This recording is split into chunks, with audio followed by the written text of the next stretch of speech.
ఈరోజు నేను మా మూడో కొడుకు Viraj Madhav Reddy number 10 king Henry's రోడ్కి వచ్చినాము. ఇది అంబేద్కర్ గారు ఉన్న ఇల్లు. స్టూడెంట్గా అంబేద్కర్ గారు లండన్ స్కూల్ ఆఫ్ ఎకనామిక్స్లో చదివేటప్పుడు ఇదే ఇంట్లో ఉండేది. ఈ ఇల్లు దూరం నుంచి కూడా చూస్తాం.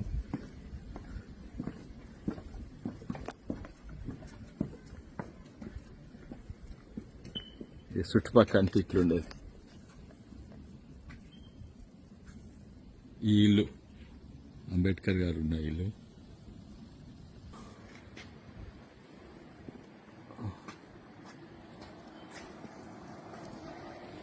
వాళ్ళ ఇంటి ముంగాలు ఉన్న ఇల్లు ఇది.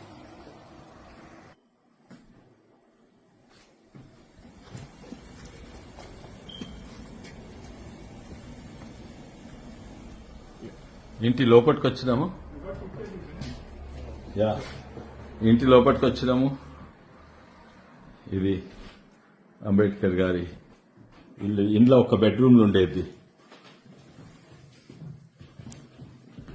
అంబేద్కర్ గారిను చాలా మంది అపార్థం చేసుకున్నారు. ఓసీలు, ఫార్వర్డ్ క్లాసులు, అట్లనే దళితులు కూడా ఎంతో మంది అంబేద్కర్ గారిని అపార్థం చేసుకున్నారు. ఇది నిజంగానే అంబేద్కర్ గారు ప్రత్యేకంగా తను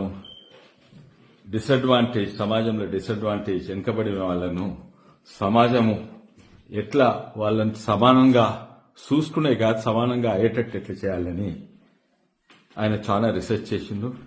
నాకు సంతోషం ఈరోజు ఇక్కడికి వచ్చినాము. ఎందుకంటే ప్రత్యేకంగా నేను మా కొడుకుతో ఇచ్చినాము. మా కుటుంబంలో మేమిద్దరమే ఒక హార్వర్డ్లో ఒక కోర్స్ చేసినాము. అది హార్వర్డ్ కోర్సు. అది justice, what is the right thing to do. And ఇది అంబేద్కర్ గారు ఉన్న ఇల్లు. కింద వెనుక చిన్న చిన్న గార్డెన్ ఉంది. అది కూడా అంబేద్కర్ గారు అక్కడనే ఉండేది. మా ఇంకో కజిన్ కూడా వచ్చిండు, సంజయ్, హ్యూస్టన్ నుంచి. సంజయ్ ఎక్కడ? హ్యూస్టన్ నుంచి వచ్చింది సంజయ్. అండ్ ఫస్ట్ టైం మేము ఇక్కడికి వస్తున్నాము. ఇలా బంగ్లా మీద ఒక రూమ్లు ఉండేది. బంగ్లా మీద ఒక బెడ్రూమ్లు ఉండేది అంబేద్కర్ గారు. ఇగో ఇది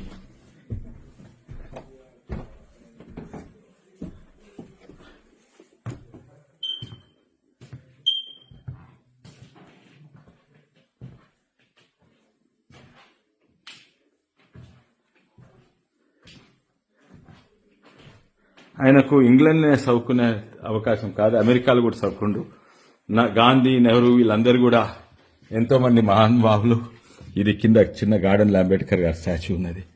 ఎంతో మంది మహానుభావులు ఫారిన్ వైజ్ చదువుకుండ్రు, కానీ కొంతమంది ఎంతో మంది కేవలం ఇంగ్లాండ్లోనే చదువుకుండ్రు. ఇక్కడ ఆలోచన విధానాలు వేరే ఉంటాయి. కానీ అంబేద్కర్ గారు ఒక్కరే ఇంగ్లాండ్లో మరి అమెరికాలో చదువుకున్న గొప్ప వ్యక్తి అంబేద్కర్ గారే.